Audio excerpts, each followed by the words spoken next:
Salam sejahtera, Tuhan dimuliakan. Mari kita bersyukur kepada Tuhan Yesus dalam kesempatan yang baik ini. Ada anugerah Tuhan yang baru. Kau ingini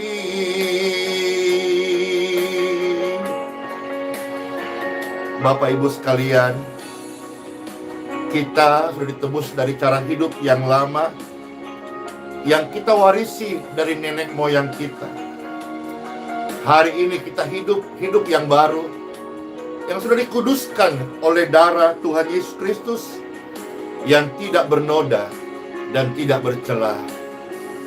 Bersyukurlah, ku telah mati dan tinggalkan cara hidupku yang lalu. Semuanya sia-sia dan tak berarti lagi. Hidup ini ku serahkan pada mezbah Tuhan Yesus. Jadilah padaku seperti yang kau ingini. Jadilah padaku seperti yang kau ingini. Jadilah pada kami ini seperti yang Tuhan inginkan. Amin. Amin. Amin. Amin. Sama-sama katakan amin. Jadilah pada kami seperti apa yang Tuhan inginkan. Saudara-saudara sekalian, ada begitu banyak orang yang sudah mengalami kasih Tuhan, pertolongan Tuhan, kebaikan Tuhan, kuasa Tuhan, pengampunan Tuhan, kelepasan dari Tuhan, kedamaian dari Tuhan, dan kesembuhan dari Tuhan. Amin. Mereka yang sudah mengalami ini, baik dan dicatat oleh Bible, maupun saudara-saudara sekalian, saya hidup Bapak Ibu sekalian, yang sudah mengalami kesembuhan dari Tuhan Yesus. Next, what? Wih, Inggris nih ya. Setelah itu ngapain kita? Apakah kita masih tetap dengan cara hidup yang lalu, cara hidup yang lama? Orang yang suka gosip tetap bergosip. Orang yang mulut ember tetap ember bocor. Orang yang hanya mengejar uang tetap menjadi hamba uang. Orang yang terikat dengan dosa, mereka belum mau melepaskan diri dan tetap menjadi budak dosa.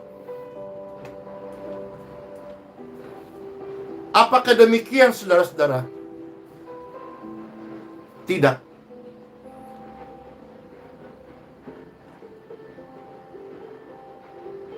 Ini adalah sebuah ajakan dan undangan semua saudara-saudara sekalian yang sudah mengalami pertolongan Tuhan.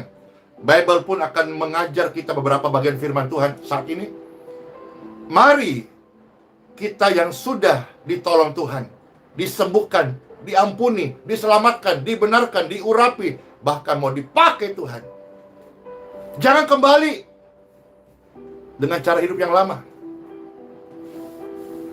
Dikatakan dalam Petrus, jangan seperti babi yang sudah dimandikan, sudah cantik, sudah bersih, sudah harum, kembali ke kubungan lumpur. Kita adalah manusia yang berharga, yang dikasihi oleh Tuhan. Itulah sebabnya Tuhan Yesus datang ke dalam dunia. Dia mati di kayu salib supaya kasih-Nya kita terima dan kita diselamatkan, dibenarkan, disembuhkan. Setelah ditolong Tuhan, pertolongan Tuhan itu macam-macam, termasuk kesembuhan. Saudara-saudara yang sudah disembuhkan Tuhan, Perhatikan baik-baik firman Tuhan ini. Saudara-saudara sekalian yang sedang meminta pertolongan Tuhan dalam hal salah satunya kesembuhan barangkali, juga berjanjilah akan hal ini. Time for Bible. Dalam nama Bapa, Putra, dan Roh Kudus. Amin. Marilah Bapak Ibu sekalian kita melihat firman Tuhan yang terambil dari Injil Lukas pasal yang ke-8. Ya. Injil Lukas pasal yang ke-8 ayat 1 sampai ayat yang ke-3. Kita akan bersama-sama melihat 3 ayat ini. Lukas pasal 8 ayat 1 sampai ayat yang ke-3. Selamat mendengarkan. Ya.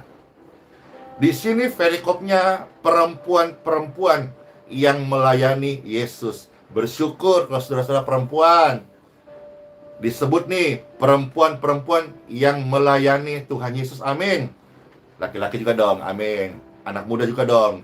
Bapak-bapak juga dong. Intinya semua yang sudah mengalami pertolongan Tuhan, yuk rame-rame kita kosongkan neraka, penuhi surga. Dengan cara kita rame-rame memberitakan kabar baik, beritakan Injil, melayani Tuhan Yesus. Banyak jiwa-jiwa yang butuh pelayanan. Amin.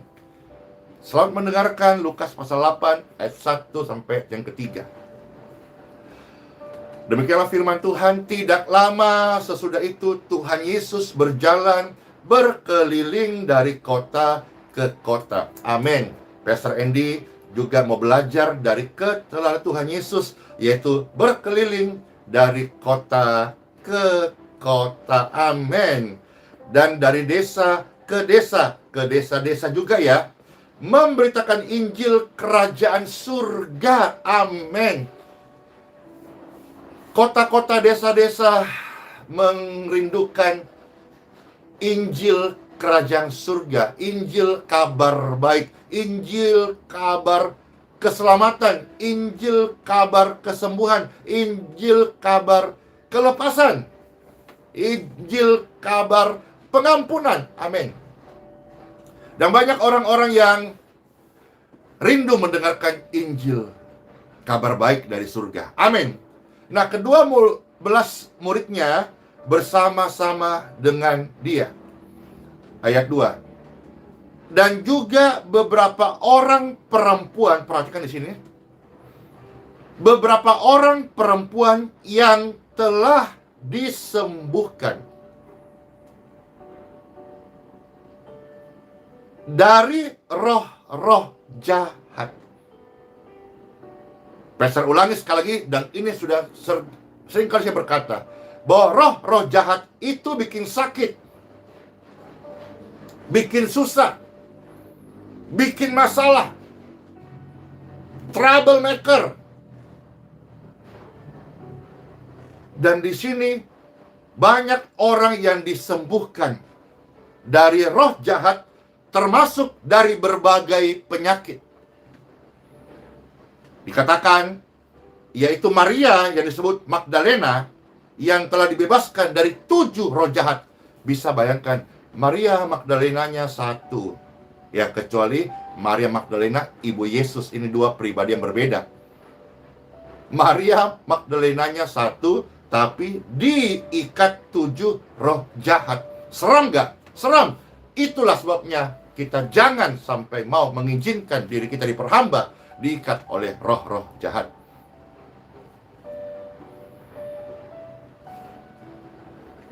Ayat 3. Ada juga disebut Yohana, istri Kusa, bendahara Herodes, Susana, dan banyak perempuan lain.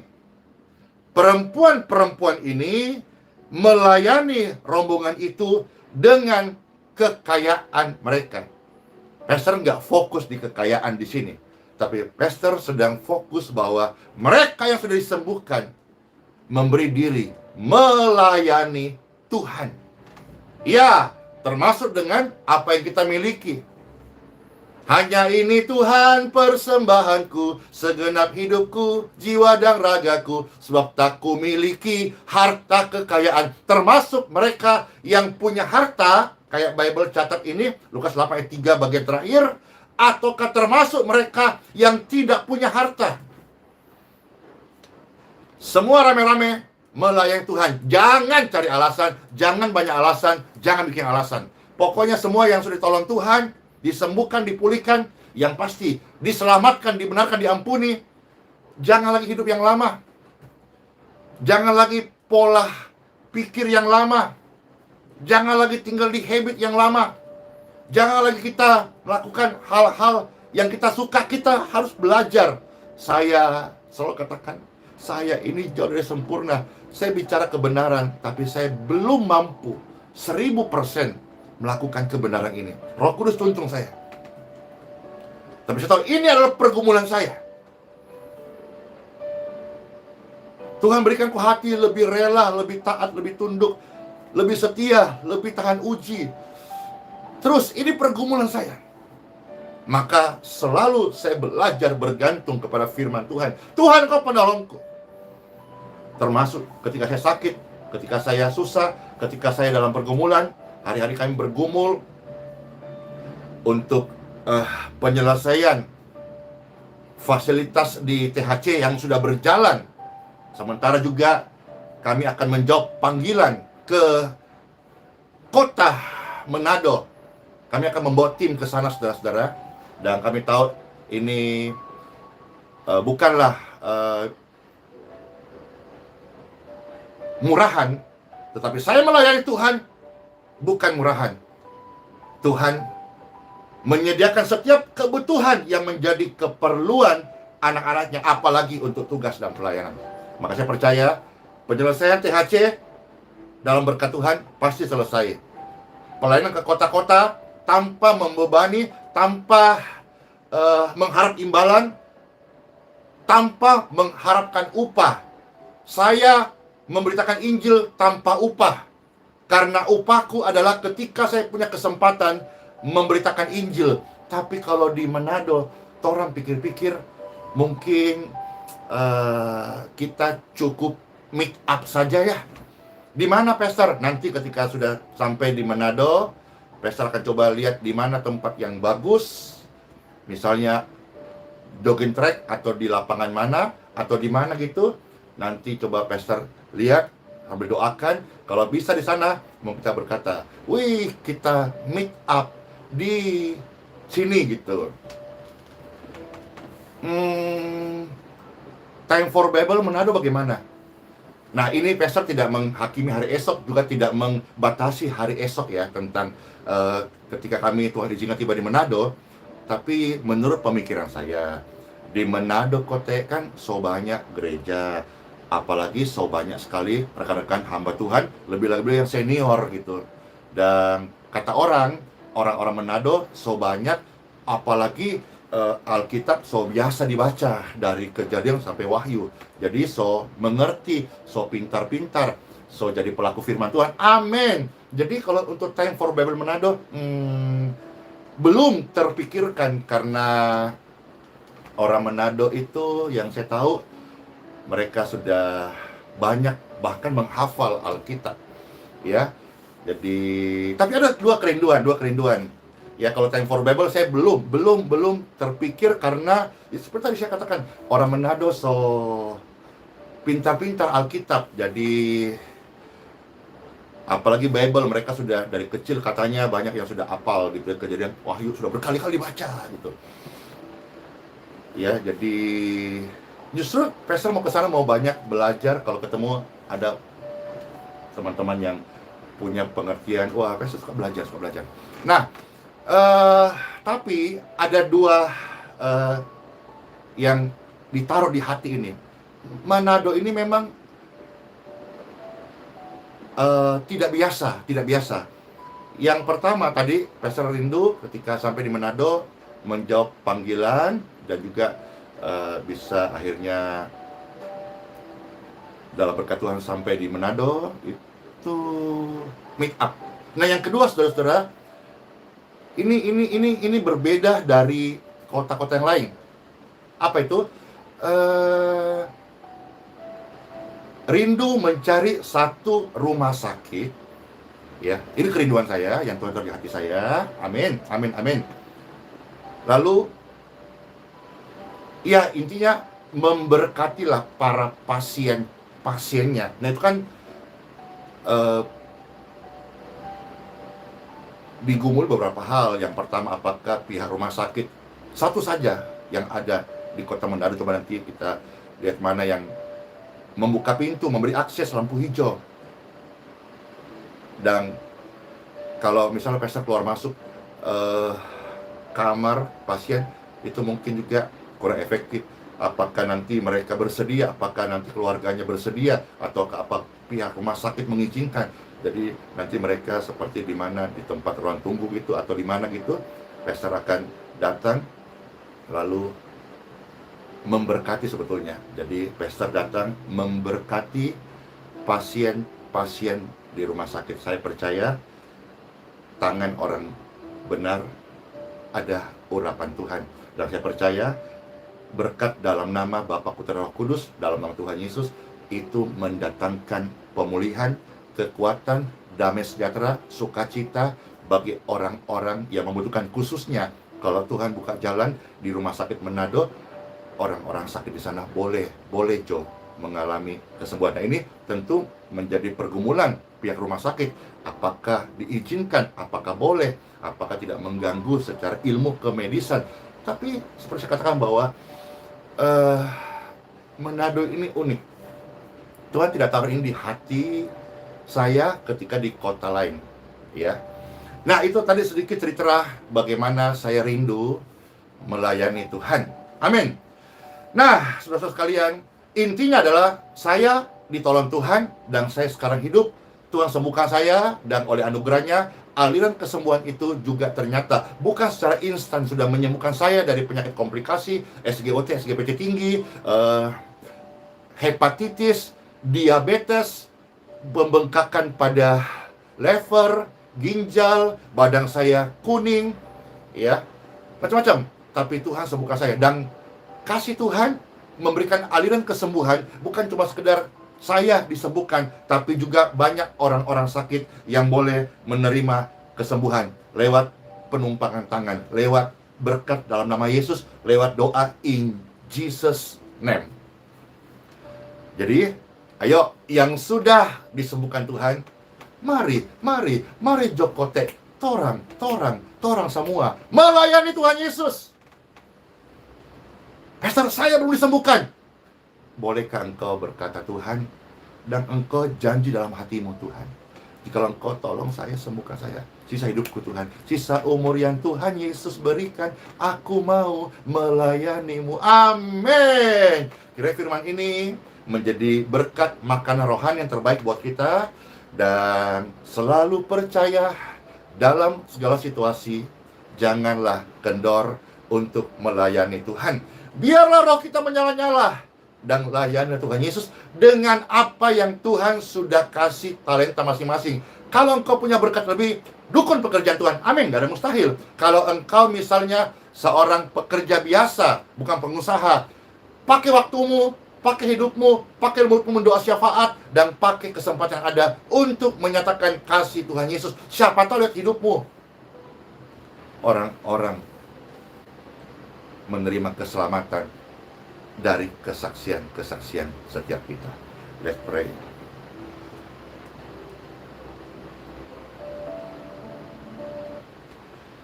Tuhan Yesus, terima kasih. Hidup hari ini yang Kau berikan, kami percaya, kami bersyukur, hidup yang baru. Hidup yang sudah pasti ditebus dari cara hidup kami yang lama. Dan kalau ada kami, saudara-saudara, banyak yang sudah disembuhkan, kami memberi diri untuk melayani-Mu Tuhan. Dan kalau saudara-saudara sekalian pemirsa ini yang sedang sakit, biarlah masing-masing mereka berdoa, dan Pastor berdoa memberkati mereka. Dalam nama Bapa, Putra, dan Roh Kudus. Amin. Diberkatilah tubuh dan kesehatan. Kasih Tuhan, kuasa Tuhan menolong Bapak Ibu sekalian. Terima dengan iman dalam nama Yesus. Dan saat engkau disembuhkan, saat engkau dipulihkan, tidak perlu terima kasih kepada pendoa ataupun kepada saya, Tapi wujud terima kasihmu yang terbaik adalah kepada Tuhan Yesus, dan aplikasikan syukurmu itu dengan cara melayani Tuhan. Dengan talenta, dengan apapun yang kau miliki. Bahkan seperti Musa, hanya tongkat di tangannya pun, ketika dia melayani Tuhan, Tuhan bisa ubah tongkat itu menjadi alat mujizat yang luar biasa. Mungkin hidupmu hari ini biasa-biasa saja, tapi kau melayani Tuhan, Tuhan bisa pakai hidupmu sebagai alat mujizatnya di akhir zaman ini. In Jesus name, in Jesus name, in Jesus name, kami terima kuasa-Mu Tuhan. Kami terima lawatan doa, kami terima urapan yang baru hari ini. Amin. Dan kami mau hidup dengan cara yang baru. Tuntunlah kami Tuhan Yesus. Amin. Hidup ini ku letakkan pada mezbah-Mu ya Tuhan. Jadilah padaku seperti yang Kau ingini. Amin. Pastor ucapkan selamat masuk hari yang baru. Semua sehat-sehat ya. Dan semua yang sudah sehat-sehat ini, ayo bersama-sama BBT, bagi-bagi tugas untuk melayani Tuhan. Saudara di Manado, ayo melayani. Saudara yang di Medan, ayo melayani. Saudara di Palangkaraya, ayo melayani. Saudaraku yang di Papua, ayo melayani. Saudaraku yang di NTT, Kupang, Flores, ayo melayani. Ayo melayani Tuhan, karena kita sama-sama warga surga. Kita buat kegerakan kasih untuk Indonesia. Kita buat kegerakan doa untuk Indonesia. Kita buat kegerakan firman Tuhan untuk Indonesia. Indonesia dilawat Tuhan. Indonesia menjadi negeri kesukaan Tuhan yang hidup dalam pertobatan lewat kita bersama-sama, orang-orang biasa, tapi melayani Tuhan. Amin. Hidup ini ku letakkan pada mezbah-Mu ya Tuhan. Jadilah padaku seperti yang Kau ingini. Selamat masuk hari yang baru. Joy with the Holy Spirit. Amin. Tuhan Yesus Kristus memberkati setiap kita. Shalom semuanya. Dadah. Bless you all.